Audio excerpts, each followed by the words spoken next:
I'd like to introduce Dr. Romero. We sent out Mindy's biography before this because it's long, and she's done amazing work at the Center for Inclusive Democracy at USC. But I wanted to do a little bit more of a personal introduction because Mindy has been such a tremendous help to the VEOAC since the very beginning, and to the County of San Mateo with doing just deep dive analysis. And we've used so much of her research to inform what we're doing. So just really appreciate all of her support and her friendship through all of this. So that's the part that I wanted to emphasize on this, in addition to her impressive resume, which, like I said, we sent out many times. So the fun thing is that she is such an expert that sometimes I'll get in my car and I'll turn on the radio and she's on NPR talking about voter turnout statewide, nationally. So we are so lucky to have her since she is a national expert. And with that, I will let her jump into, and actually I asked her to do two things today. One I asked her a long time ago, which is to give us the update on the last election. But then last night, in the last minute, I asked if she could also update us and kind of tell us how Biden's executive order is going to affect us locally. So I think that that's all relevant stuff that we would all like to know. For those of you who've come a little bit late, I'd love it if you introduce yourself in the chat room. And with that, Mindy, you're on. Well, that was a very nice introduction. Thank you. Hi, everyone. It's nice to see so many familiar faces. And Pam, I love the colors of your room. That is awesome.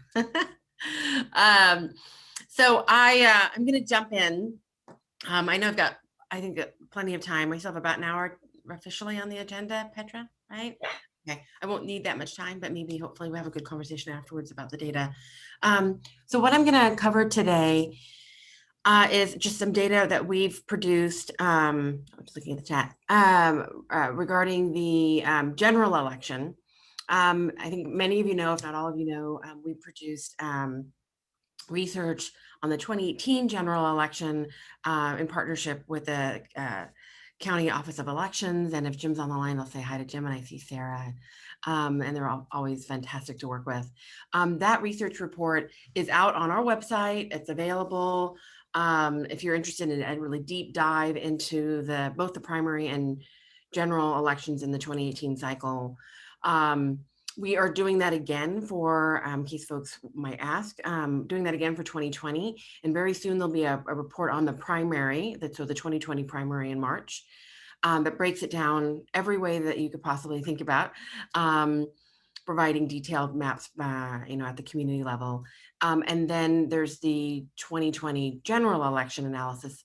That report also will be coming out. We're actually doing the data analysis on that right now. What I'm going to cover today is not from any of those reports. This is, just to be clear, research that we've done as part of other studies. We're starting to look at the 2020 general election statewide. Just last week, we put out some fact sheets, and actually in a little bit after I'm done, I'll go ahead and put a link to two fact sheets that cover the general election. They're just statewide numbers, but they might be of interest to you. And I'll put that in the chat. And so as part of that study and that work, of course, we looked at every other county as well, and including San Mateo, and that's what I'm covering today. So hopefully that makes sense. It's not yet a preview of what will be coming out, the 2020 San Mateo specific deep dive that we're doing with the county elections office. All right, let me go ahead. I assume I have the ability to share my screen. Oops. Don't look at that. Those are old numbers. All right. I always have like a few little slides that after my thank you final slide in case people ask about other elections and things. All right, I'm going to go ahead and can everyone see my slides? Give me a thumbs up. Okay, great. All right, let me move this over so I can, thank you, Ray. All right, There we go. Okay, so 2020 general election. So I'm going to start big. I'm going to talk about the U.S. election, put everything in context. So you have more information to compare some of the numbers that I'm going to be giving you around San Mateo specifically. So you probably heard a lot about turnout in the November election nationally. Of course, leading up to the election, we saw a lot of headlines about that early vote, which was by far definitely a record in this country in terms of how many people cast a ballot, vote by mail, through the roof in terms of what we normally see, and even early voting, in person. We saw very, very large numbers. We saw really over half the electorate, or half of the total ballots that were counted in the United States cast early before election day. So there's of course a difference between a record early vote and what actual turnout was for the entire election, right? Final count, all ballots in, no matter when they were cast, how they were cast. In the end, we still had an incredibly high turnout. We can't call it a record, but it's the highest. And these numbers are from the U.S. Elections Project, which is a trusted source tracker of data, elections data over time. We had a turnout of the eligible voter population, which is, let me be clear, the percentage of those adult citizens who actually voted in an election. So the eligible voter turnout in the 2020 general election was 66.7%. And why adult citizens?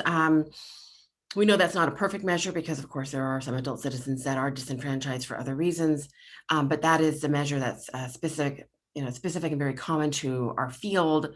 When we're looking across geographies over time, we can't get reliable data, for instance, on those that are disenfranchised because of criminal justice reasons. So that is the highest since 1900. Of course, a lot has changed in our country over the last 120 years, right? Women gaining the right to vote, the Voting Rights Act. So even as we had an expansion of the franchise, these numbers go past that back into 1900. If you're curious, about 6.5 percentage points higher than 2016. All right. Now, that being said, that's very exciting, but you still, right, can do the math, and that's over 30%, 32% of those that are eligible that didn't participate.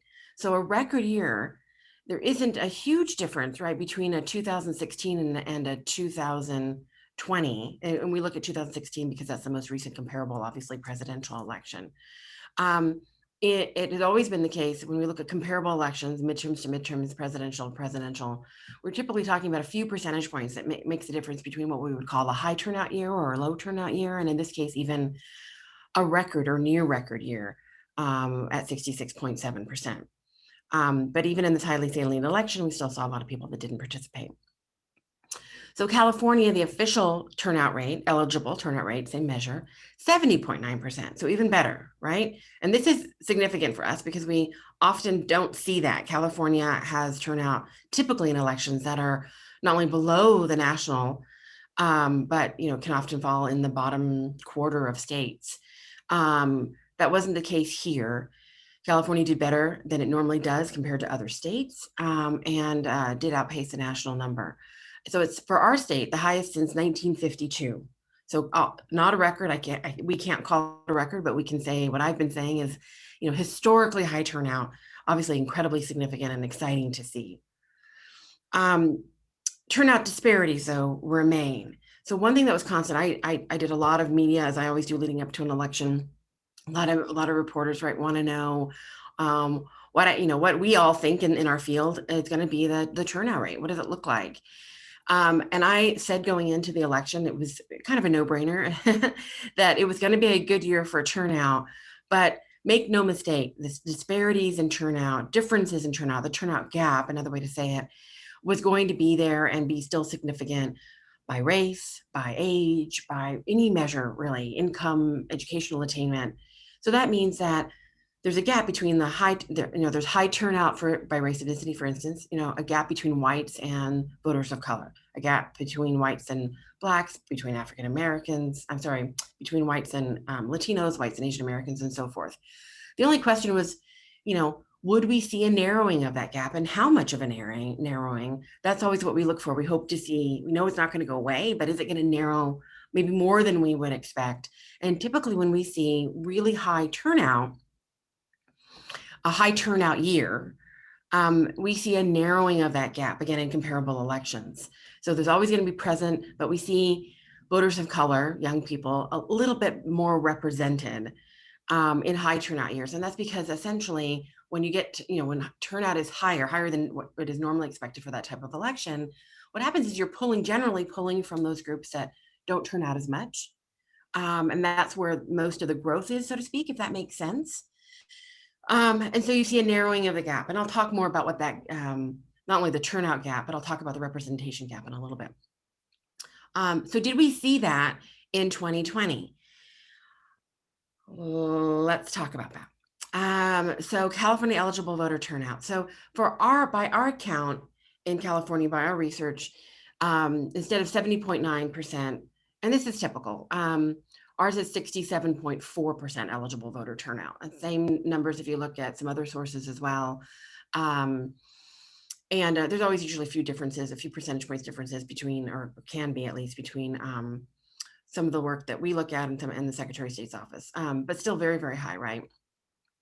But eligible voter turnout for Latinos, and happy to talk about the methodology here, but just for time, I'll go through this. These are actual voter records, right? Latino and Asian American differentiated. 53%, Asian American 47.7%. We don't have numbers for white and black specifically, unfortunately, for this data source. It's not available, at least not reliable for research purposes. So usually that early first take when we use actual voter records, we can't talk about numbers for whites and blacks or other groups. But when we get data from the current population survey later this year, which is a different type of data set. It's self-reported ethnicity and race, in that we can do a different type of study and be able to bring in more groups. So I just want to note that. For young people, age 18 to 24, 47% as well in terms of their turnout. So clearly we see differences, right, for Latinos, Asian Americans, and youth compared to the total population. If you're curious, that total population number, if we broke out and looked at everybody that was not Latino, not Asian American, again, what we can do with the data, then we're talking about, about 80, close to 80% turnout. So quite a difference, right, between non-Latinos and Asian Americans and Latinos and Asian Americans. Let me show you historically. Of course, I mentioned that disparities are essentially entrenched. We know they're always going to be there in our electorate.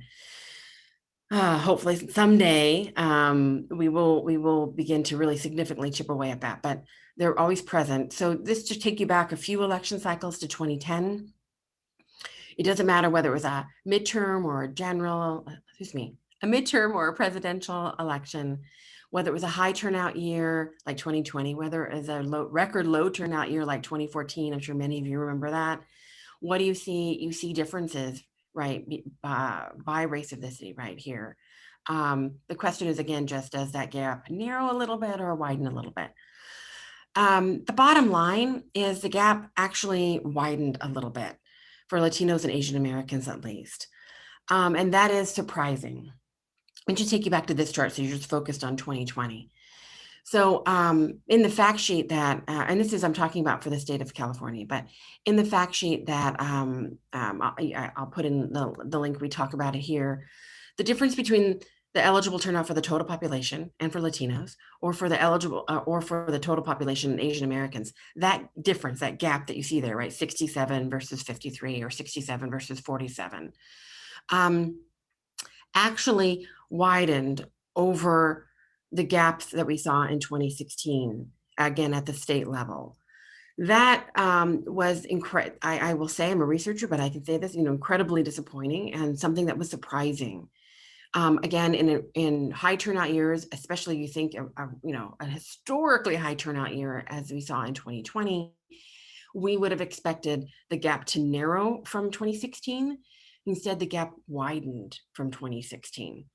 I'll talk about why that was. Happy to talk about that in the chat some more.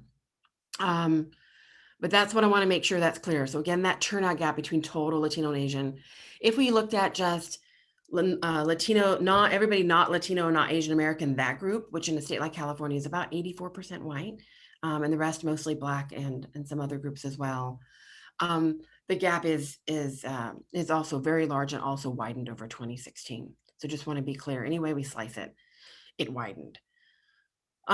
Let's look at youth though.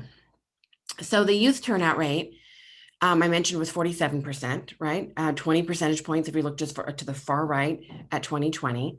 20 percentage points difference between the total eligible turnout in the November election versus the youth eligible turnout in the November election. Not a surprise. Look over time again, you see a gap, right? Whether it's high turnout year or low turnout year, midterm or general or presidential. If you're wondering about that gap, basically it stays about the same. It a little bit less than a percentage point, it actually decreased, but because it's under percentage point, I say, basically stayed about the same. Now for the youth vote, it did vary significantly across the state, and I'll talk to you about youth in San Mateo in a little bit. Let's look again, we're still at California now, eligible voter turnout by age group for the state. So I gave you that 47% right there's in that red bar right there in 2020. Now let's break it out by age group. This is a curve that we always see in any given election. It just depends on how high a curve or how low a curve, if it was a high turnout year, low turnout year. But you can see the difference between 18 to 24-year-olds and 65 plus, and it's always the age group that has the highest turnout. Much greater, right? What is that? 25, or more than that, percentage points between older and young. I don't want to say old, I'll just say older, even though my grandma's not quite right there, older and young. Let's break it out by eligible turnout for the state as a whole, for by age, by race. So what we've got here is, if you go to the far left, let me just direct you because there's a lot going on the screen. That set of columns, that's 18 to 24. That blue bar is a number we've just been talking about. That's for all youth age 18 to 24. You can see the eligible voter turnout was 47.4, right? If you look at youth, Latino youth, that's that red bar, the farthest bar to the left, 39.3%. The green bar right next to it, 34.7%. That's the eligible voter turnout for Asian American youth. Not a surprise here, but just want to point out where I can, where the data allow me, that if you break out the youth number, which is much lower, as we know, than other age groups, if we break it out for Latino youth and Asian American youth, it's even lower, right? All right, San Mateo County. Let's look at these numbers. So I guess I could have just put a slide up too to make it a little simple, but let me take you all the way to 2820 on the, if we weren't virtual, if I had a pointer, I need like a virtual pointer so I can show you guys this. The blue bar, 2020 numbers right there on the far right. Instead of 67%, right, which was the eligible voter turnout for the state, San Mateo did better. It always does. San Mateo is fortunate to have generally be one of the higher or highest turnout counties in the state, depending on how you're slicing it. 75% eligible voter turnout, right, for the population as a whole. But just as with the state, of course, there are disparities by race, ethnicity, in this case, Latinos and Asian Americans. Latinos, instead of 53% for the state, for the Latino eligible turnout, it was just about 60% in San Mateo County.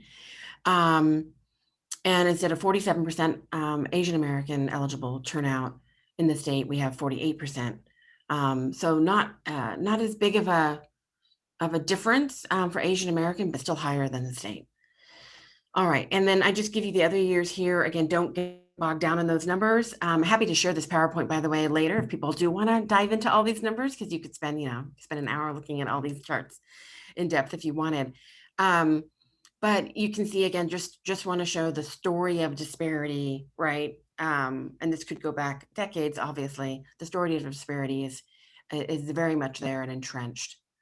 And I see Petra's name with an arrow up on my slide deck. I hope, Petra, if you're trying to send me a note, let me know. All right.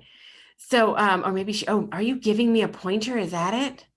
Oh my gosh, I just figured it out. I haven't seen this before in Zoom. Oh, that's so cool. Okay. I learn something new every day. Let me see if I can go back though. Hold on. All right. Why do I give you registered voter turnout? I just want to discuss that. So at the state level, registered voter turnout was about 80%. The reason why I've been giving you eligible voter turnout up until now is because eligible voter turnout really is the preferred way to look, especially amongst researchers and those that are concerned about disparities in turnout. When you look at registered voter turnout, of course, your denominator, right, is those that are already registered. So it's the percent of those that are registered that turned out. And we have significant disparities in registration rates by race, by ethnicity, by age, by any group. And so the fair marker, really more accurate for many types of conversations, is eligible voter turnout. I give you registered because people invariably ask me. So I want you to see that in 2020, on the far right, that blue bar, eligible voter turnout was 84.7% in San Mateo County. Oopsie, somehow I advanced. 1 second, sorry about that. Of course, again, for the state, it was about 80%. So just as with eligible turnout, registered voter turnout, San Mateo does much better than the rest of the state, has higher registered voter turnout than the rest of the state. But what you'll see here is, if you look at the red and green bars, right, that's Latino and Asian American registered voter turnout. Again, and just in 2020, stay focused on that. And I lost my arrow, but it's probably safer if I don't try to mess with arrows. Petra, thank you very much for sending it to me. You'll see that, Latino and Asian American registered voter turnout is lower, but just by a little bit, right? Still important to note. When we look at registered voter turnout, when people get registered, the disparities by race, ethnicity, age, whatever we're looking at, greatly reduces. The problem is, again, that we have significant disparities in registration rates. But at the end of this PowerPoint, I'll show you registration rates, at least at the state level. So let's look here by youth. Now, unfortunately, right now, I can't show you eligible voter turnout for youth. It looks like the data source that we use for San Mateo County, there was just some questions I had for the adult citizen numbers. And so I, as a researcher, I'm going to wait on showing those numbers for San Mateo County, but I will show you registered. So it's one of the reasons why I just showed you registered for race, ethnicity. Let's look registered for youth, right? There's that red bar. So again, 84.7% for everybody. That's a registered voter turnout rate in San Mateo for the general election. If we look at just 2020 on the right, and youth at 77%. So it's, much higher, right? Much smaller gap when we're talking about registered voter turnout. Obviously, we want to get people registered, right? All right. Let me talk about underrepresentation amongst young voters, or among young voters. So Latinos and Asian Americans continue to be underrepresented in California's electorate. For the state, Latinos in California made up 24% of actual voters casting a ballot in November. That actually is quite a significant number. It's the highest number that we've ever seen. We can't call it a record because we don't have records going back, through the whole history of the vote or of elections in California. But we can say that we're, off the record, that we're pretty comfortable that it's a record, but it's just not official. So 24% of actual voters, were Latino. That means that Latinos have a larger voice, right, in that election, and we assume going forward. But disparities in representation, here now I'm talking about numerical representation, the share of the vote versus the share of eligible voter population, there's a gap, right? 24 versus almost 31%. Even though the gap in turnout, as I showed you earlier, increased in the state, that Latinos basically lost ground, right? Everybody increased, but Latinos didn't increase at the same rate or at the same pace, right? Asian Americans as well. You might wonder, well, how come their share of the vote has increased? Well, basically, it's driven by population growth. So both of these groups have had significant population growth. They continue to grow in not only numbers, but in their share of the overall population in California, both the total population, but also the eligible voter population.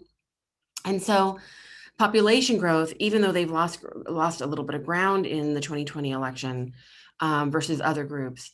Population growth has allowed them to still grow in their share of the overall vote. So hopefully that makes sense.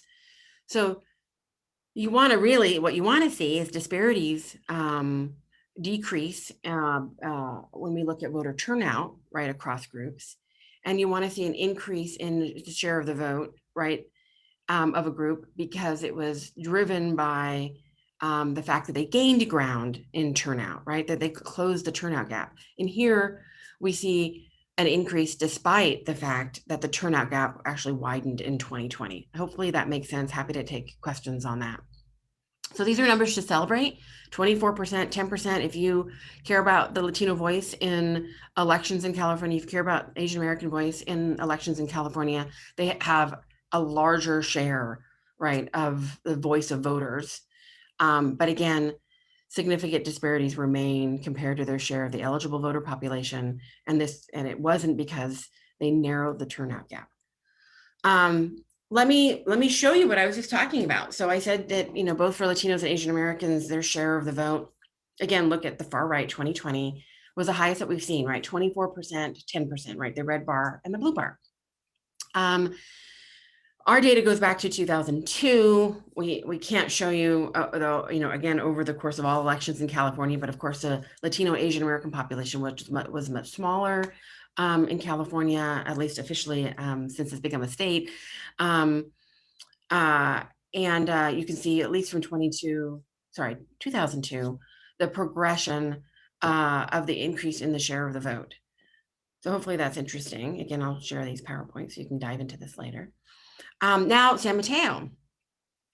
San Mateo, if we look at 2020, Latinos were, and I was going to actually ask you this question and I forgot. So I was going to ask you, what do you think the share of the vote for Latinos and Asian Americans is in your county?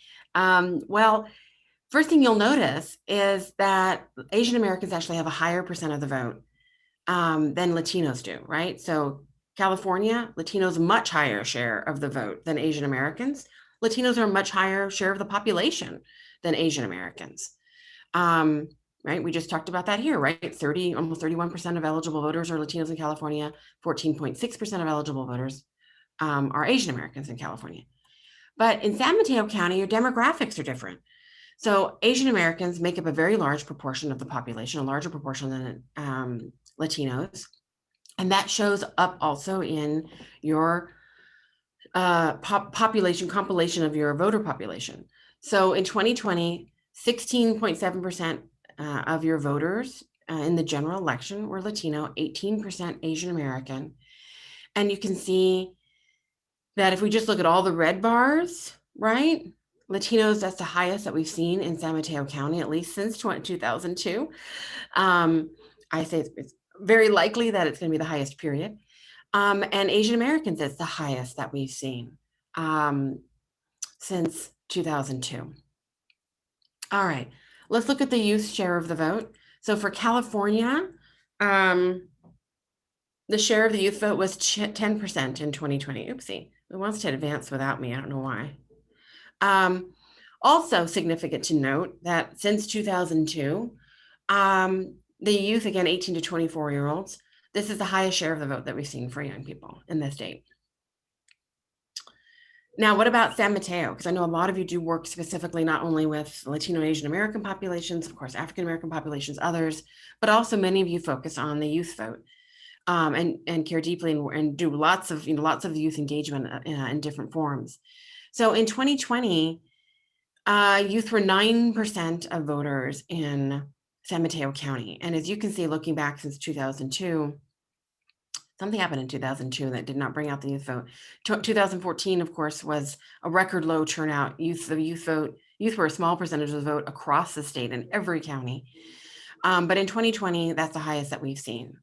So that's pretty exciting in terms of the influence of the youth vote on the overall electorate, if that makes sense. Okay, in 2020.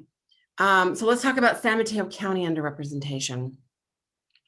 First here, I'm going to show you California, just to give you some comparisons. So I just had this slide up, but just as a reminder, Again, Latinos' share of voters in the November 2020 general election was 24% versus their 31% right share of the eligible voter population. This is what we call, just to dive into this a little bit more, numeric underrepresentation.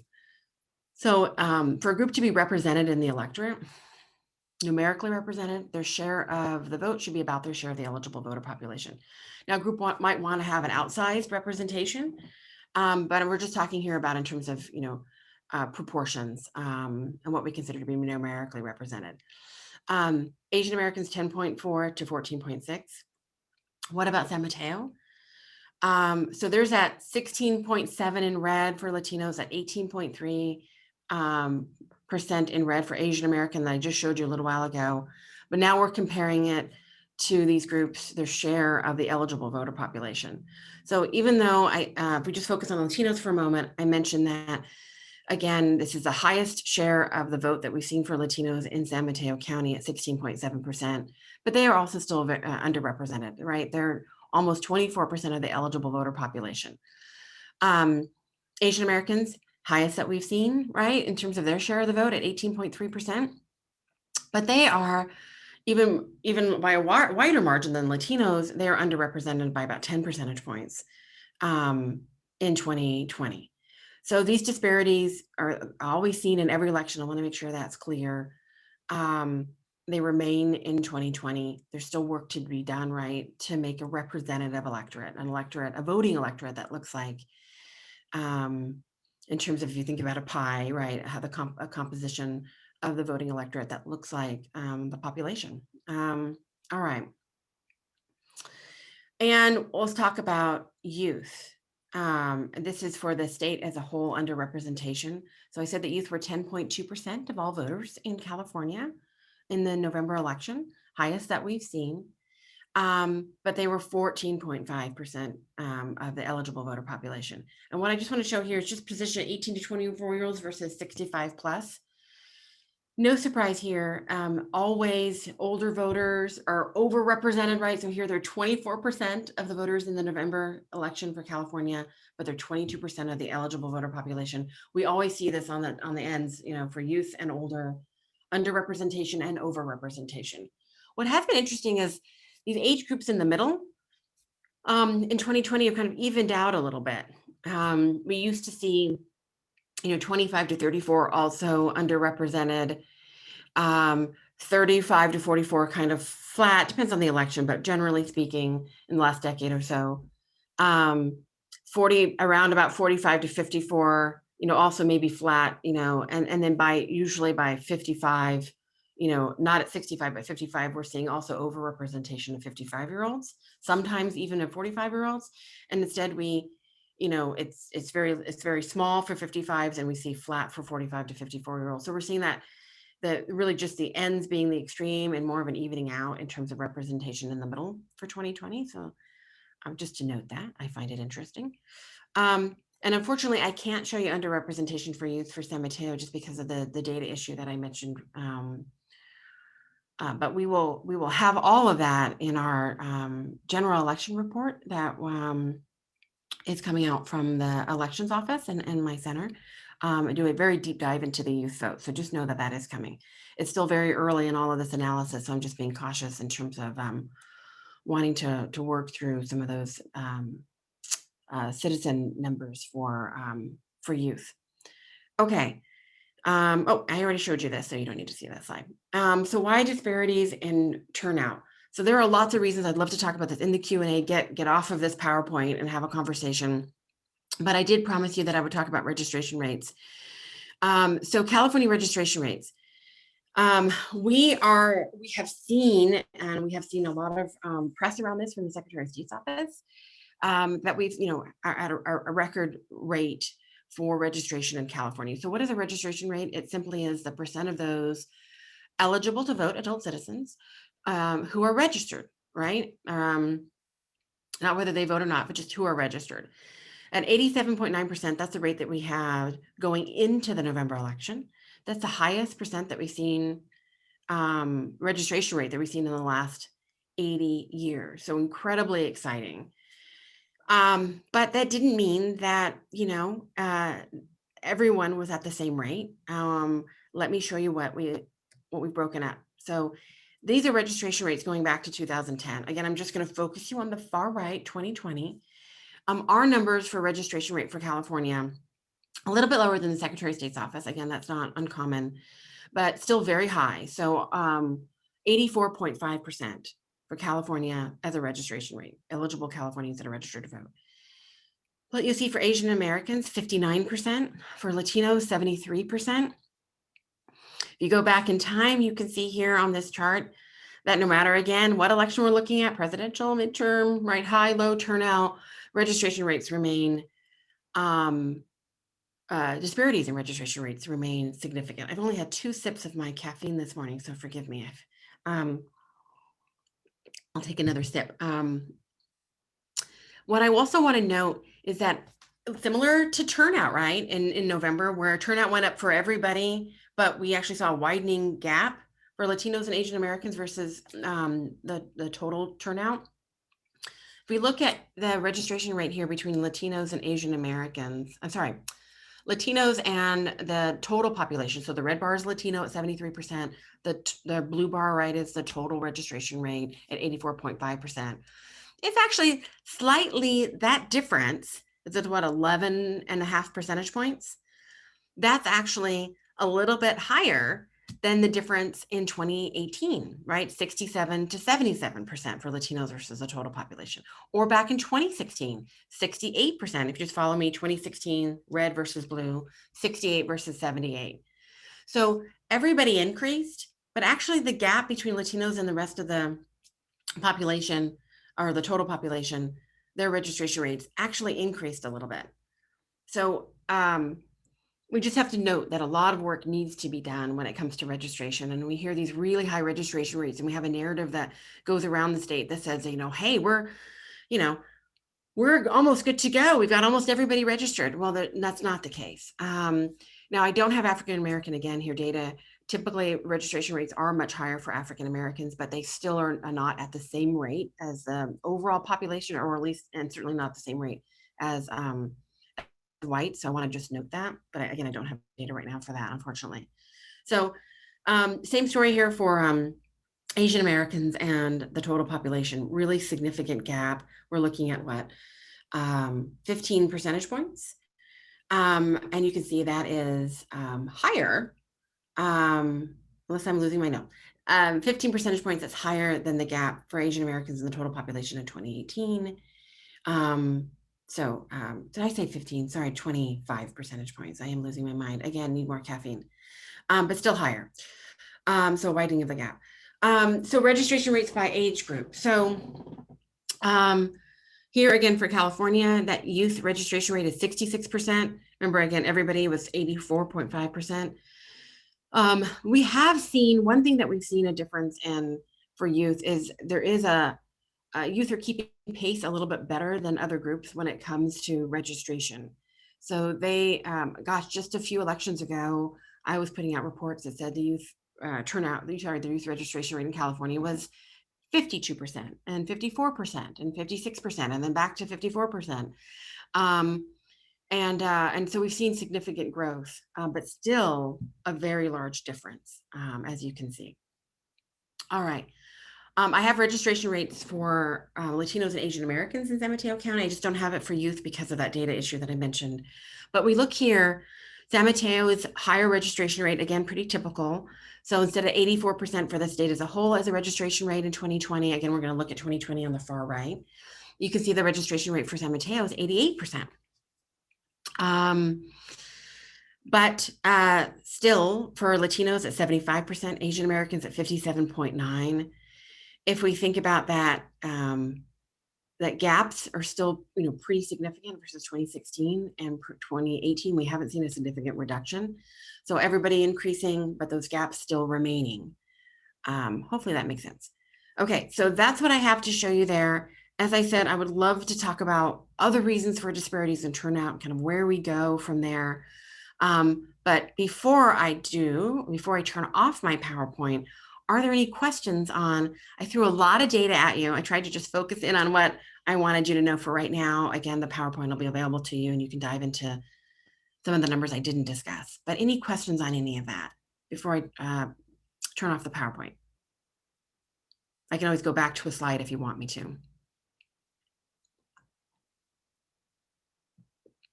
No questions? Are you still there? I didn't kill you with numbers. I see Ray has his hand up. Oh, sorry, the chat's not popping up for me right now. Ray, can you tell me what your question is? Yeah, thanks for that presentation, Mindy. That was a lot of information. It was really useful for me and my organization. I just want to kind of understand a little bit better the share of the vote for Latinos in San Mateo County versus the gap of underrepresentation. Mm-hmm. I was just trying to wrap my head around those two data points, because I see that there's like a 7% gap there on that slide between percentage of voters and eligible voters. But then in another slide, I think you mentioned that the share of the vote, the total share of the vote for Latinos in San Mateo County was only 16%. Is that 16% based off this red column here in this slide that you have currently on? All right, let me go back to show you. You might be talking about this slide. Yeah. So, so this just gives you the history of the share of the vote. So again, we focus on 2020. It's the same numbers. 16.7% of all voters in 2020 were Latino in San Mateo. Okay. Make sense? That makes complete sense. And that 16.7% comes from, and if you go to that other slide of underrepresentation, that's pretty much the same number. You're deriving it from percentage of voters, not percentage of eligible voters. It's the same exact number. And if you look at the legend, I know it might be hard. Sometimes things are cut off on Zoom, but the red bars are the percent of voters. Okay. So it's a share of the vote, percent of the vote, however you want to talk about it. Okay. I would think that the share of the vote would be the total number of eligible voters. So that's what I was trying to wrap my head around. Oh yeah, no. Share of the vote is those that actually cast a ballot. And you'll see sometimes people will use these terms differently, but standard for us and standard in the elections field is when we say share of the vote, we're talking about the vote in that election, those that actually cast ballots in that election. Thank you. Share of eligible voters is those that are eligible to vote, adult citizens.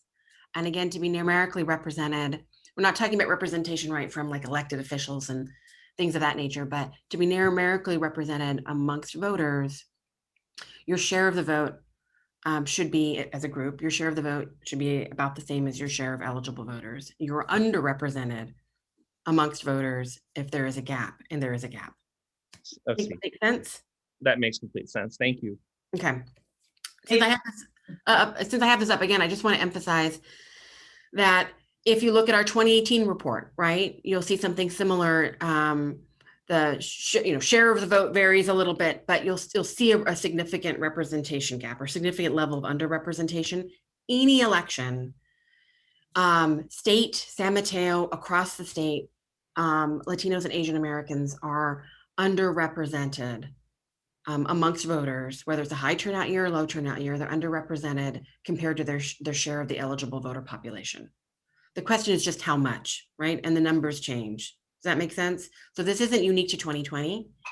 But what we did see that was positive again, depending on your perspective, I think positive, is the overall share of the vote, right, for Latinos and Asian Americans has increased. So those groups have a larger voice amongst voters. And again, that's driven by population change, not by higher closing the turnout gap. So they have a higher, let me go back to this. They have a higher share, more voice, but it's, but still underrepresented. We're not closing that representation gap. So higher voice is nice if you do work and you care about the voice of these groups. That's important. But the marker, I would argue, is you want to see numeric representation, right? And the turnout gap is still causing us to see underrepresentation. Was there a question? David? Hi. This is really fascinating information, and maybe it's outside of the scope of this work, but I'm curious a little bit more about cause and effect, or has there been any research in terms of which activities result in additional registration of voters, or is it just generally looking at the results over the years and saying, okay, well, this is how it's trending? Is there, is there something, a takeaway here beyond the gaps that you're seeing into specific actions maybe that should be taken, or that are certain actions that are more effective in getting more people registered and getting more people to turn out? Yeah, we do know a lot of the story, right? In terms of this, the causal connection here that's specific to the 2020 general election. First and foremost, the reason why we're seeing such high turnout numbers overall, obviously, is the larger electoral context, the presidential election, the highly salient presidential election, right? That increased everything. But why we still see turnout gaps, that's entrenched. Why we see the great, surprise for many, which is actually a widening of the turnout gap, at least for Latinos and Asian Americans and the rest of the population. That does require additional research, and I'm happy to talk about some thoughts I have, but we don't have that. This is brand new. Unfortunately, our data that's come out, our fact sheets, are the first to talk about this, and they're just descriptive. There's no, it's not a causal analysis. But we do have a lot of information that's not specific to 2020, but that we just know in terms of other previous elections that tell us what works in terms of helping to get more people out to vote. And I'll be quite honest, right here, this whole group, the VEOAC, and I'm not saying this just to compliment you all. Seriously, increased voter outreach and education that's targeted particularly to historically underrepresented groups by wherever possible members of that group, right? That is in language that is carried out by trusted messengers, all those sorts of things. Everything that the VEOAC is doing makes a difference and is absolutely critical, especially for historically underrepresented groups, to see turnout, to make the case for voting, to let them let them know about the election, to ask them to vote, to make the case for why voting is important, to walk them through all the nuts and bolts of questions that they have. How do you fill out a vote by mail ballot? All those sorts of things. When people are outreached to and directly connected to, that can make a difference, and we don't see enough of it. So VEOAC is a very valuable source for that. The problem is that we don't see enough of it, and we don't see enough of it statewide. And the barriers that are in place for why people don't participate, it's such a large hill. The way I like to say it kind of simply, it's such a large hill to climb that we need much more resources than we have to reach everyone. But there's larger systemic reasons, but certainly we know every election that voters of color, depending on the survey, there's a major survey that comes out for Latinos every election that says that even registered to vote Latinos are very much less likely to get any contact from campaigns or even nonprofit groups. Sometimes often majorities report not getting any sort of contact at all. So again, that's that really big hill to climb. And other groups are more likely, right, to have that information to begin with, or to get contacted by campaigns because of the likely voter model that often leaves out historically underrepresented groups, even when they are, registered to vote. So that's maybe some of it, just not to give you an even longer answer. Anyone else? Hi, Mindy. This is Michael Louie from the Elections Office. Just want to thank you so much for your work. It provides incredible value to our organization, as well as to, of course, everyone here in the VEOAC. I was curious to just understand or hear from you, I guess, the obviously 2020 was a crazy year, and it was obviously with the pandemic and of course the high charged political atmosphere and the divisive, I would guess, um, just political atmosphere that we had last year. Did you see any impacts on your research or any impacts on the trends in voting? Sorry, I want to make sure I didn't interrupt you. Well, first off, Michael, sorry, I didn't see that you were on the line. I should have also given you a shout out. Thank you No so problem. much for thank you so much for your help with data. Now I can say over the last couple of years. So and you guys are always great to work with. Yeah, I mean, if I've got your question, one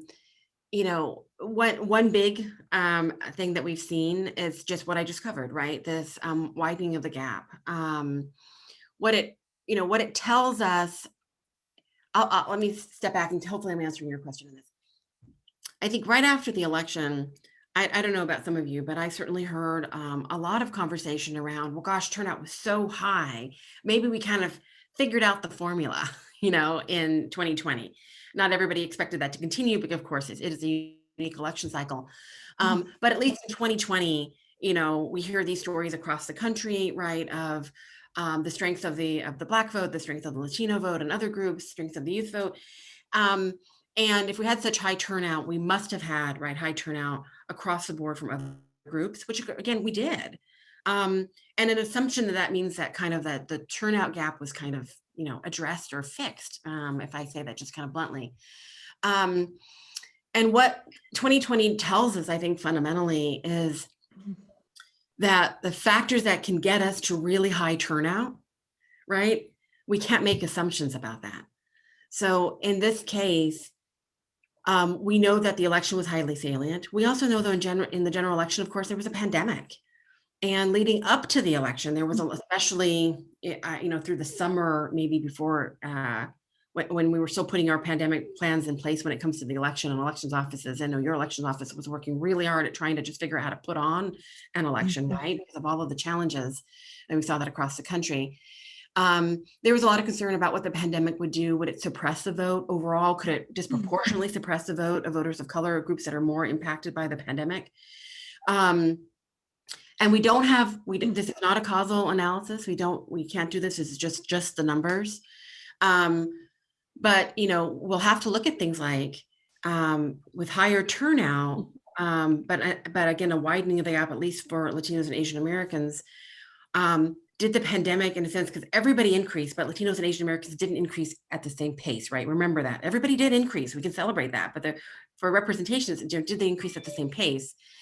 Was there something about the pandemic that disproportionately impacted Latinos and Asian Americans that didn't impact other groups, or at least whites, certainly? Or was it something that disproportionately in the electorate or in the election disproportionately increased the white vote and didn't impact the Latino and Asian American vote as much? Did outreach not get to everyone? And I know that that the elections office and of course VEOAC, as in partnership, you all did a tremendous amount of work around outreach, and you have been really a model for the rest of the state. But as we said, there's still so many to reach, and in a pandemic with so much information just across the state, that was a question in the election. Would everybody get that? Would everybody get that information, and would everybody get that information at the same rates? So those are some of the questions that come out of the data that we don't know the answers to, but it might help explain some of those differences, again, at the state level, and there's differences across.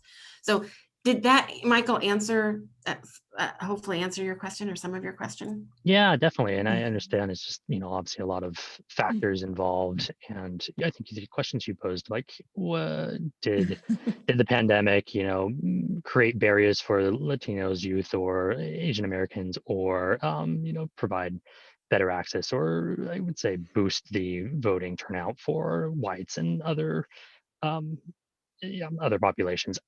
Who knows? I guess I was also curious to learn, was it harder for you to conduct your research throughout all these, I guess, the political atmosphere and the pandemic last year? Did you have to change your research tools, your data gathering, that sort of thing? Oh, well, for this study, no, because again, this is part of the analysis we always do after every election for the state, and just a basic, simple turnout analysis. So it's all voter files and simple data that way. For the study that we did with the election, with your office, the elections office, that larger, very deep dive, which is really an unprecedented, you're the only county in the state that does this really deep dive, that wants to get all the data out to the public in this way. Probably the big thing that it changed is that we couldn't do our exit interviews in the general election. We did them in the primary, those data are part of our primary report, but we couldn't do them in the general. And we always do exit surveys to understand the voter experience and going to vote centers. And so we had to do something in an alternative, a survey that wasn't in person. So that was disappointing. But otherwise, at a state level and some other studies that we've had, we know that counties had a lot of challenges in terms of getting different data to us because it was so intense. They were, again, trying to figure out how to put on an election. They were dealing with, a million phone calls into their election, dealing with threats, dealing with all kinds of things. It was difficult at times to get all the data that we were collecting. But for San Mateo, that wasn't the case. Fortunately, we have a great relationship, and your office was able to get us, the data that we needed specifically from your office for the study that we're doing with you in a timely manner. So that was really great. And across the country, I've been doing research, and there have been issues with trying to get data from counties or trying to do surveys or different things like that. Counties that are still, into January, February, still recovering, right, from the election spiritually, like emotionally. I think Sarah's like laughing. I'm like, yeah, that.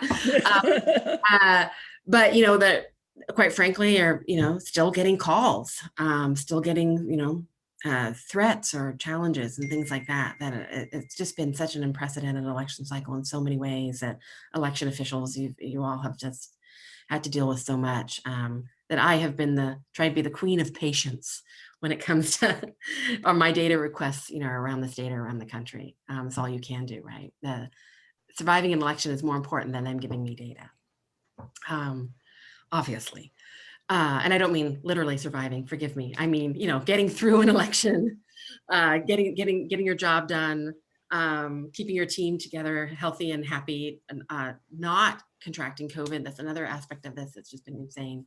Much more important than getting researchers their data. We'll get it when we get it. So yeah, does that give you a sense of just some of the challenges? Yeah, that not just me, but other researchers had in terms of trying to study the 2020 general election.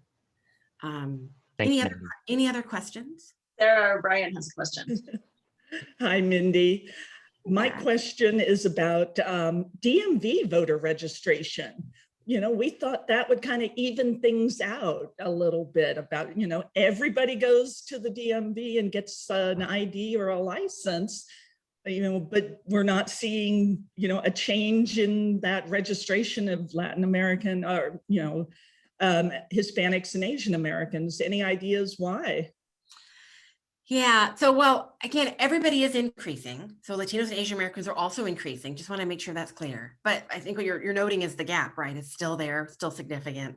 The first thing I'll say about automatic voter registration, an important reform in California and in many states now. But first off, it wasn't a reach back. It was a go forward. So it's just as people cycle through the DMV. So if there were expectations, which I heard some, media reports and other places, that thought that, within a year, everybody should be registered. It's people cycle through the DMV. We're seeing certainly a tremendous increase in the number of people registered and the overall registration rate. I actually did a study with a colleague that looked at California and other states. We couldn't causally connect yet that more people were registering because of automatic voter registration. In other words, they might have registered in other ways. We don't have enough of the data kind of statistically to do that. But we are seeing just higher registration rates, and that's important to note. why we see obviously it isn't reaching down to Latinos and Asian Americans. It doesn't mean that it won't happen over time, but we're just not seeing it yet. I can't say why that is the case, other than we know that it's still really early in the sense of automatic voter registration. It's kind of having that life cycle of getting people through. Yeah, sorry, it's not great of an answer. Yeah, I just want to add a little bit in terms of the youth. What we've seen when we've gone into schools in East Palo Alto to do voter registration is a lot of these kids don't have the money to either get a driver's license or even the California state ID. So they're not going into the DMV at all. Yeah. And of course, also lifestyle changes amongst young people. Fewer young people, we probably all know some of them, right? That don't have a license, didn't get their license when they were 16, whether they have a car or not. My generation, maybe many of us, our generation, you wanted to get your license as soon as you possibly could. And that's different for young people today. Many can't, but even those that can don't. And so the way our automatic voter registration system is structured, they have to apply for a license or a license renewal and actually cycle through the DMV. And that's not the case in all states, by the way. Anybody else? It looks like we have 2 more questions. I want to make sure we have time for the other part I asked you about, plus a couple of things that we need to talk about at the end. So sure. And the other part is only going to take me 2 seconds, by the way. Okay. But Jim has a question, so go ahead, Jim. Hi, Mindy, great report, and hello everyone. I like not necessarily a question, but first a compliment and also a comment in response to some of the questions that have been raised. And first of all, as always, Mindy, an incredible report, incredibly detailed, incredibly helpful, particularly for policymakers, not only here in San Mateo County, but throughout the state. To see the actual, micro election in a county, I think really does help, particularly with San Mateo County. But to the question as to, how do you increase voter participation and activity? I've been asked that question quite a bit during this last election, because as you know, the whole nation has looked at vote by mail, went by vote by mail, and we have a significant experience here in San Mateo County with that. And I always break it down to just really simple, is to make voting easy and accessible. And in order to do that, first of all, you need to have the structure, which is, of course, the Voters' Choice Act in our county. And not necessarily every county in the state went that route, but that framework, that model, really is fundamental to increasing voter participation. And key to that in the legislation and statutory requirements is the voter education and outreach. And so our efforts through VEOAC and through Mr. Church, we had direct contact with every voter, every registered voter in San Mateo County. And I think, and it's not just one, contact, it's 4, 5, or 6 contacts that we have, and a tremendous amount of resources that have been allocated. Again, thanks to Mr. Church, supervisors for funding that. Secretary Padilla at the time, I remember saying that one of the biggest challenges that elections officials have, not only in California, but throughout the nation, is that elections have been neglected. They've been neglected in so many ways, in terms of resource allocations, facilities, staffing. And we are fortunate here in San Mateo County that we have allocated resources. So we do have to, I think, acknowledge, again, our Chief Elections Officer and also the Board of Supervisors for providing the funding that's necessary to do all of the things that we do to have a successful voter education and outreach program. So, and we're going to continue that. We're in the budget process right now. We have elections coming up in the next couple of years, and funding is critical. We're going to be proposing that to the Board of Supervisors, to the county manager, because ultimately we don't determine what gets allocated to us. But we're asking $1.2 million in voter education and outreach over the next budget cycle. And hopefully we will receive that. When you break it down, that's about $500,000 for the major elections, and then we've got the recall possibility. But it takes a lot of money, and it takes support, and it takes community support. We're in that middle of that process right now, and we're very hopeful we'll be able to get those funds for the type of voter education and outreach that is required to make elections successful. So thank you again, Mindy. I really appreciate that. Thank you, Jim. And I do want to reiterate, Thank you. I want to reiterate how really cool it is that the county supports Mindy's work. Like, it is unique, and we really appreciate it, and we appreciate the county's support for the work the VEOAC does, and it's terrific. It's just a really great thing to have the county officially support the community-based organizations and trying to close this voter gap that's so important. So again, thank you for that. Mindy, actually, I'd love for you to skip to just giving us quick what your view is on Biden's executive order on voting, so that we have time to get to the rest of our agenda. Sure. And actually, I'll put a little link to the fact sheet that the White House put out, if anybody's seen that, that gives you more details. I'll start off by saying that the power that the White House has, or the executive level has in the United States around voting, isn't much. And if nothing else, it's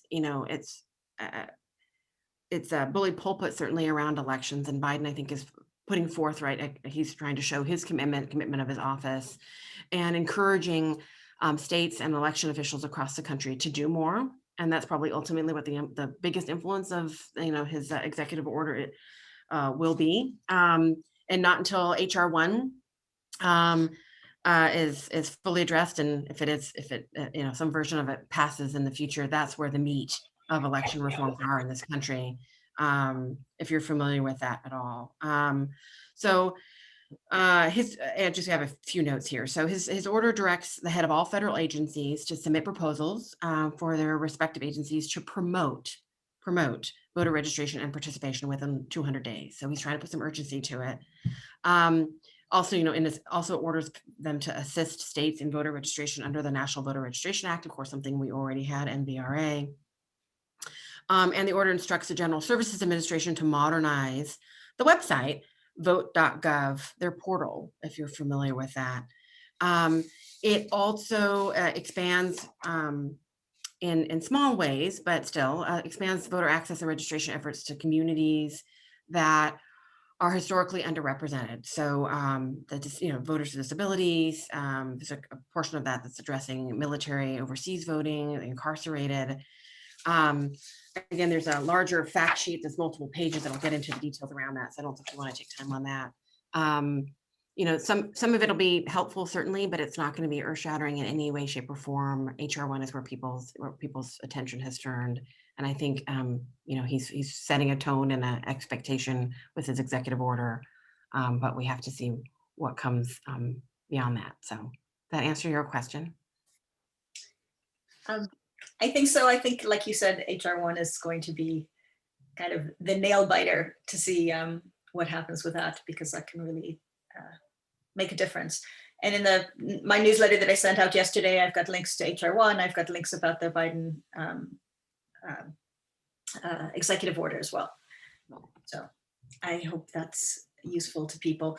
I do want to take a minute before we continue. I think if Mindy can stay, then she can address David's question, but I want to make sure before people hop off that we talk about redistricting, because this is all very interrelated. And so in San Mateo, I think a bunch of you have been to our redistricting informational sessions. If you haven't, please go to Thrive's website under redistricting. There are recordings of both of the events that we did, one with Asian Americans Advancing Justice and one with Jonathan Stein from California Common Cause. So you can find it under special initiatives. We have a whole thing about redistricting. And this is so interrelated with elections, because it's who's going to vote. And Thrive has invited the state redistricting commissioner to come for our area.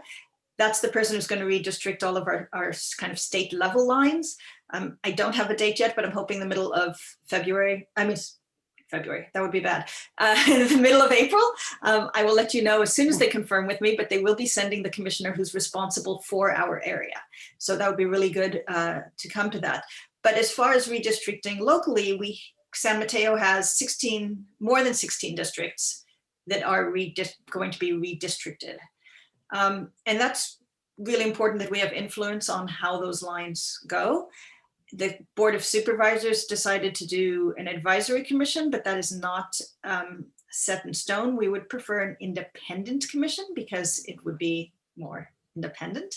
And if you look in, Sarah's going to put in the chat right now, the letter that Thrive is writing on with a whole bunch of partners, including many of you on the call, to the Board of Supervisors saying, please do a independent redistricting commission. I think it's especially important for the Board of Supervisors to do that because it sets a tone for everyone else who hasn't chosen yet. So super easy to sign on. We'd like to send it out tomorrow, so you can sign on as we speak. So that it gets to the Board of Supervisors because it might be on the agenda next Tuesday. Linda, do you have an update on that? No, don't know. Okay, might be on the agenda. It's not going to be on the agenda. Okay, but we still want to get it out there so that it's in the supervisor's hands so that they see how many organizations and individuals, you can sign as an individual or as an organization, really support an independent redistricting commission. Does anybody from the elections office want to give us a quick thing about what the redistricting looks like from your side? Putting you on the spot. Jim, Michael? Well, oh, Michael, you're... Jim would be able to speak to this one. I'm unfortunately this is out of Jim my leave the wheelhouse. meeting. I think Jim left. Okay, anyway, we will continue to talk about that at the next VEOAC. We will have another VEOAC in a month, and we can actually have that as a topic, maybe hear from the elections office specifically about how redistricting works from their side. In the meantime, even though the census data is delayed, now is a time that people are thinking about how to set up their redistricting commissions. And so it would be great to get as many people saying that, hey, an independent redistricting commission would be great. It's just the most transparent and equitable way to do it. So that was my soapbox. We have, besides next VEOAC, we'll continue with the redistricting events. Thrive has a lot of other stuff going on, a lot around COVID education right now, a lot around vaccine equity, and a bunch of capacity building events as well. So if you're interested, just go to our website. And I think we'll let David, he's been very patient, ask his last question before we thank Mindy and close out. My question is really anticlimactic and maybe it's a smaller point, but signature verification and I forget what it's called, on challenges for signatures. I believe there's a new bill making its way through the legislature to make that process smoother. But has there been any analysis of, like, say, I think it's like 100,000 contested ballots in the last election? What percentage came from which demographic? Was there any relationship between the two? So the Secretary of State's office puts out after every election, and by state level and by county level, numbers on rejected ballots. And also, if you do some quick math, you can calculate the actual rejection rate. So the proportion of ballots, vote by mail ballots that are cast that get rejected. So those are public, and I'm happy to talk about that. The detailed demographic analysis is actually by us. So we're conducting this. So for San Mateo County, as I already mentioned, we're doing a deep dive in both elections, primary and general, and we'll break out and have broken out for the primary already, all rejection rates in multiple categories beyond just race, ethnicity. So all that'll be available to you. Yeah, I mean, I'll stop. Does that answer your question? Yeah. Okay. Linda, do you want to say your question? Oh, I was just, good morning, everyone. I was just curious, so with the delay, I have a barking dog here, but with the delay in the census data, still starting to sort it out, but there's discussion of possibly changing the primary schedule and postponing the primary until August. And I'm just wondering if you think the difference between March and June and August has anything to do with turnout or anything, sort of scheduling related. Answer that. I can't get out my crystal ball because it's broken. But generally speaking, when you move, when you move an election, and if the public isn't aware of it, that's the key. The public isn't as aware of it. It can affect turnout. It's a question mark. The direction that you move it in,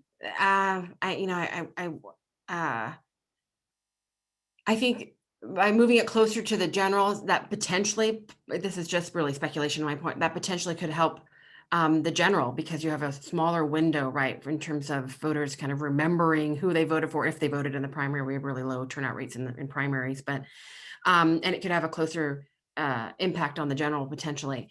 But overall, there really isn't any research on whether you move it one way or the other, what that could do. I'm just speculating. And also the context of the election matters so much on that sort of thing in terms of getting people's attention. So like we moved the election up to March, the primary last year, of course, right, to Super Tuesday. And in that was very different. We expected higher turnout. We knew this election cycle would be higher turnout because of just everything going on and the salings of it for voters. But even everything else being equal, let's say it was two different candidates running for president, for instance. We expected there to be probably higher turnout in March versus June because it was Super Tuesday and because of all the media coverage of Super Tuesday and because it was going to be earlier no matter who was on the ballot, for people to feel like it was, California had a role to play in selecting, at least on the Democratic side, the nominee. So that's a really kind of unique situation where you move an election up, but it actually makes it more salient for a lot of voters because of the other dynamics. Does that make sense? I don't know if it ends up being something like August, what that means, to be honest with you. Have to see as we get closer what the context is. But generally speaking, I would be more concerned about just outreach and information, that voters understand there's an election in August, what that means, that sort of thing. Of course, candidates, I assume, would be very deeply concerned because they have less time to campaign. But then again, that means fewer costs, like shorter campaign, fewer costs. There's ups and downs right to that. So does that kind of answer your question? Hopefully. So there might be a lot to talk about this year between potential recall, redistricting, all of that. So even though it's like theoretically an off election year, and more deep analysis of, I think Mindy gave us some really important things to talk about, like why the gaps are still so big, despite the fact that we put a lot of effort into trying to narrow the gaps. So lots to talk about the next time. I want to extend a very warm thank you to Mindy for spending the time with us, and thank you, Mindy. A lot to chew on. Thank you for being interested in the data. I knew I could give a long data-rich presentation to this group because there's a lot of data geeks. By the way, that's my highest form of a compliment. But I will get the presentation out to Petra, and if you want to send it out to the network, so you can peruse all of the details in the charts. Okay, we'll do that. Thank you very much. Any last announcements from anybody? No, this is Walfred Solorzano, East Palo Alto. No, this is great because this kind of helps tell the story with East Palo Alto. Just really quickly, it's a little anecdotal. There was a lot of work being done with outreach in terms of collaboration with like Thrive, with the county, League of Women Voters, doing extra on social media. We actually had a good number of candidates, especially there was a few, especially one that was out there knocking even during the pandemic. And even though we had record turnout, it was still 72%. And you see like the rest of the county, the rest of the country, and it's definitely not enough. So that our underrepresentation, it has me thinking more like, what more can we do? So thank you, Mindy. Thanks. Can I just say one thing really quickly too? Because I know, Petra, you noted about all the work that you all put into this election. Please don't, and I'm not suggesting any of you would, but please don't walk away from these numbers and feel like they say anything about the quality and the reach of the work that you all did.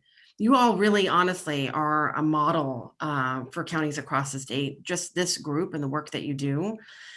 And you can look at it another way.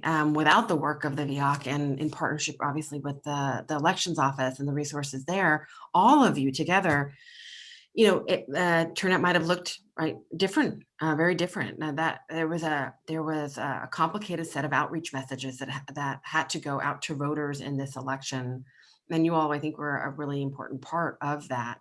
So you should all be patting yourselves on the back that turnout was what it was, and that you played a pivotal role in that. Honestly, I hope you can take that. I know what it's like. You've dedicated all so much of your lives to this work. I am absolutely sure that it had an impact. It's just there's greater forces at play, right, in terms of what increases turnout, but also what creates those disparities. So. It also means there's just still more work for the VEOAC and our associated organizations to do. So we'll be around for a while. More work. That's my tagline lately. All these data just mean that there are more work to be done. That means your work is even more important, right? If you all were making money off of this, you'd have job security, but nobody has the volunteer effort. You got job security on a volunteer effort, but yeah. Thanks again for having me. Thank you so much. Thanks again, Wendy. See the rest of you next month. Okay. Hopefully before then. Thank you, everybody.